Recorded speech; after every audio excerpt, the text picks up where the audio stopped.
नमस्कार, स्वागत है आपका मगरा न्यूज पर। आज की ताजा खबरों की अपडेट में बात करेंगे देश भर की तमाम बड़ी और काम की खबरों के साथ ही सरकार की ओर से आज लिए गए कुछ महत्वपूर्ण फैसलों जारी किए गए कुछ नए नियमों की। इसके अलावा किसानों के लिए खुशखबरी, सरकार ने लिया है बड़ा फैसला, अब 2 लाख रुपए तक का कर्ज होगा माफ। क्या है ये पूरी बड़ी खबर, बताएंगे आपको आगे इस अपडेट में। इसके अलावा करोड़ों लोगों के लिए अच्छी खबर, देखिए सरकार ने 70 दवाओं को सस्ता करने का कर दिया है ऐलान। आखिर कौन कौन सी दवाएं हुई है सस्ती, बताएंगे आपको आगे इस अपडेट में। इसके अलावा बीमा कराने वाले लोगों के लिए एक जरूरी और महत्वपूर्ण खबर निकल के सामने, बताएंगे आपको आगे इस अपडेट में। इसके अलावा यूपीआई से टैक्स पेमेंट लिमिट में हुई है बढ़ोतरी, जल्दी मिलेगी डेलीगेट्स पेमेंट की सुविधा। इस खबर को भी जानेंगे पूरे विस्तार से। तो बुलेटिन शुरुआत करते हैं आज की पहली बड़ी खबर से। तो पहली बड़ी खबर देखिए, यूपीआई से टैक्स पेमेंट लिमिट में हुई है बढ़ोतरी, जल्द मिलेगी डेलीगेटेड पेमेंट्स की सुविधा। 6 अगस्त 2024 को आरबीआई की जो एमपीसी की बैठक शुरू हुई थी, वही 8 तारीख को जो है गवर्नर ने बैठक के लिए फैसलों का ऐलान किया। इस बार जो है रेपो रेट को स्थिर रखने का फैसला लिया गया। इसके अलावा आरबीआई ने यूपीआई के जरिए टैक्स पेमेंट की सीमा को बढ़ाने की घोषणा की। वही आरबीआई के गवर्नर शक्तिकांत दास ने बताया कि यूपीआई अपनी सहज सुविधाओं से यहाँ पर भुगतान का सबसे पसंदीदा तरीका बन गया है। वर्तमान में यूपीआई के लिए टैक्स पेमेंट की 1 लाख तक की सीमा है। विदास ने कहा कि विभिन्न उपयोग मसालों के आधार पर रिजर्व बैंक समय समय पर पूंजी बाजार, आईपीओ और अभिधान, लोन कनेक्शन, बीमा, चिकित्साएं और यहाँ पर चिकित्सकीय और इसके अलावा शैक्षिक सेवा आदि जैसी कुछ श्रेणियों के लिए जो है सीमाओं की समीक्षा जो है वो यहाँ पर की है, उन्होंने बढ़ाया है। एमपीसी की बैठक के फैसलों का ऐलान करते हुए कहा गया है, चूंकि प्रत्यक्ष व अप्रत्यक्ष कर भुगतान समय और नियमित और उच्च मूल्यों के हैं, इसलिए यूपीआई के जरिए कर भुगतान की सीमा को 1 लाख रुपए से बढ़ाकर 5 लाख रुपए तक यहाँ पर प्रति लेन-देन करने का जो है निर्णय लिया गया है। टैक्स पेमेंट को लेकर जो आवश्यक निर्देश अलग से जारी यहाँ पर होंगे। इसके अलावा आरबीआई ने जो है यूपीआई उपयोगकर्ता जो है वो आधार जो यहाँ पर 42 करोड़ हो गया। हालांकि उपयोगकर्ता आधार और विस्तार की संभावना भी और भी बढ़ी हुई है। यूपीआई में जो है डेलीगेटेड पेमेंट शुरू करने का भी प्रस्ताव है। डेलीगेटेड पेमेंट्स क्या होता है, बताया आपको कि ये एक व्यक्ति से यहाँ पर एक व्यक्ति को प्राथमिक उपयोगकर्ताओं को बैंक खाते पर किसी अन्य व्यक्ति के लिए यूपीआई लेनदेन सीमा को निर्धारित करने की अनुमति इसमें मिलेगी। बात हम करते हैं अगली खबर की। तो अगली बड़ी खबर देखिए, करोड़ों लोगों के लिए अच्छी खबर देखिए, सरकार ने 70 दवाओं को सस्ता करने के लिए कर दिया है ऐलान। जो एनपीपीए जो है नेशनल फार्मास्यूटिकल प्राइसिंग अथॉरिटी, उसने जो है 70 जरूरी दवाओं के दाम तय कर दिए, साथ ही 4 फॉर्मुलेशन के दाम भी तय कर दिए हैं। ये दवाएं जो है दर्द, बुखार, इन्फेक्शन और डायरिया, मांसपेशियों में दर्द और एंटीबायोटिक सेट और डायबिटीज, ब्लड प्रेशर, हार्ट समेत कई लाइफस्टाइल बीमारियों में इस्तेमाल होने वाली है। इस फैसले के बाद जो है इन दवाओं के दाम जो है वो कम हो जाएंगे। इससे पहले सरकार ने जो है जून 2024 में भी जो है जरूरी दवाओं के दाम कम करने का ऐलान जो है वो किया था। वही एनपीए ने जून में हुई अपनी जो 124वीं बैठक है, उसमें आम इस्तेमाल की 54 दवाएं और 8 स्पेशल दवाओं के दाम जो है वो कम किए थे। इनमें एंटीबायोटिक, मल्टीविटामिन और इसके अलावा डायबिटीज और हार्ट से जुड़ी दवाएं शामिल थी। इसके अलावा कैंसर जैसी बीमारियों के इलाज में इस्तेमाल होने वाली दवाएं भी जो है वो उसमें सस्ती की गई है। वही एनपीपीए क्या करता है, तो बता दें आपको कि ये दवा रेगुलेटर है, देश में दवाओं की उपलब्धता और कीमतों को कंट्रोल करने का काम और दवा में मिलावट पर रोक जैसे प्रमुख काम करने के लिए यहाँ पर ये एनपीपीए जो है यहाँ पर काम करता है। एनपीपीए का गठन जो है भारत सरकार ने साल 1997 में जो है रासायनिक उर्वरक मंत्रालय के अंतर्गत किया गया था। बात हम करते हैं अगली बड़ी खबर की। तो झारखंड में हेमंत सोरेन सरकार का बड़ा फैसला देखिए, 2 लाख रुपए तक किसानों का कर्ज होगा माफ।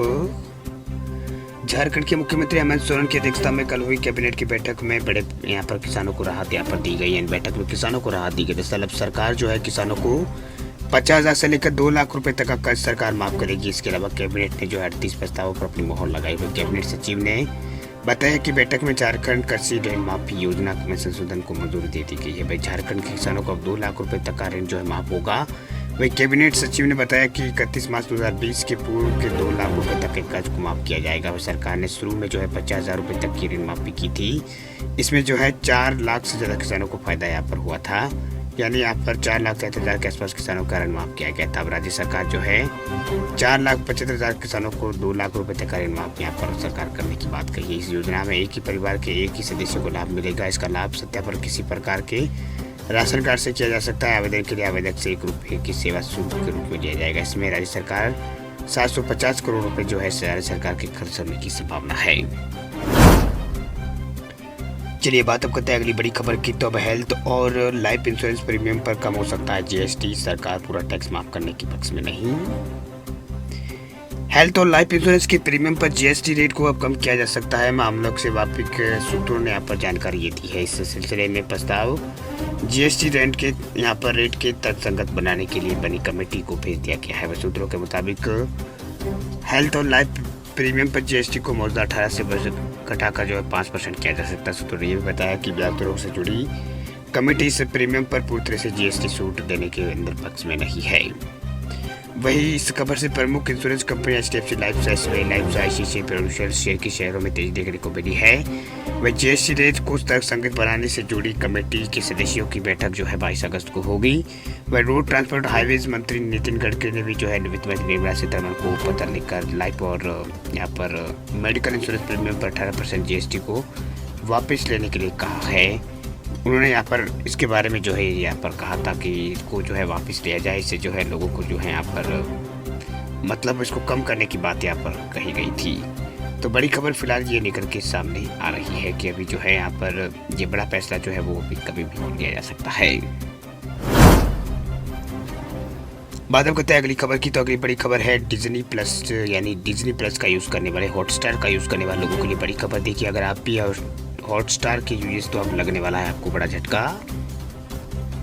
अगर आप डिज्नी प्लस हॉटस्टार के यूज है तो आपको बड़ा झटका यहाँ पर लग सकता है। दरअसल इसको लेकर एक बड़ा अपडेट है। दरअसल डिज्नी प्लस जल्दी पासवर्ड शेयरिंग कंट्रोल करने जा रहा है। इसका मतलब यह है कि आप अपने घर के बाहर किसी भी व्यक्ति के साथ पासवर्ड शेयर नहीं कर पाएंगे। द फर्स्ट की एक हालिया रिपोर्ट के अनुसार डिज्नी के सीईओ ने जहाँ पर इसकी घोषणा वो आप की है। वही कंपनी सितंबर से आपके घर के बाहर के लोगों के साथ पासवर्ड शेयर करने के खिलाफ नए नियम को लागू कर सकती है। अभी तक ये साफ नहीं हुआ कि पासवर्ड शेयरिंग को रोकने के लिए कदम क्यों लिया गया। बता दें आपको कि साल फरवरी में डिज्नी ने पेड शेयरिंग करने के लिए अपने प्लान का खुलासा किया था। इसके बाद जून महीने में कुछ ही देशों में पेड शेयरिंग को भी लागू किया गया था। वह डिज्नी सितंबर तक अपने ग्राहकों को यहाँ पर सितंबर तक अधिक ग्राहकों को पेड शेयरिंग खरीदने के लिए बोल सकती है। हालांकि कंपनी इसके लिए कुछ एक्स्ट्रा कॉस्ट भी वो लेगी। इसका खुलासा फिलहाल नहीं किया गया है। नेटफ्लिक्स की स्ट्रेटेजी को देखते हुए डिज्नी प्लस हॉटस्टार भी अपने प्लानों को महंगा कर सकती है। यानी आगामी दिनों में यहाँ पर प्लान नहीं, यहाँ पर जो पासवर्ड शेयरिंग है उसको वो रोक सकती है। यानी हालांकि रिपोर्ट में ये जानकारी सामने आई है। तो डिज्नी प्लस हॉटस्टार का यूज़ करने वाले लोगों को आगामी दिनों में बड़ा झटका वो लग सकता है। तो बड़ी खबर फिलहाल इसको लेकर सामने आ रही है। वैसे वीडियो आपको अच्छा लगे तो लाइक करें, चैनल पर नए हैं तो चैनल को सब्सक्राइब करें और साथ में आप बेल आइकन को दबाएं ताकि खबरें आपको इसी तरह की रोजाना सबसे पहले मिलती रहे। पूरा वीडियो देखने के लिए आपका बहुत बहुत धन्यवाद। मिलते हैं आपको अगले अपडेट में, तब तक के लिए जय हिंद।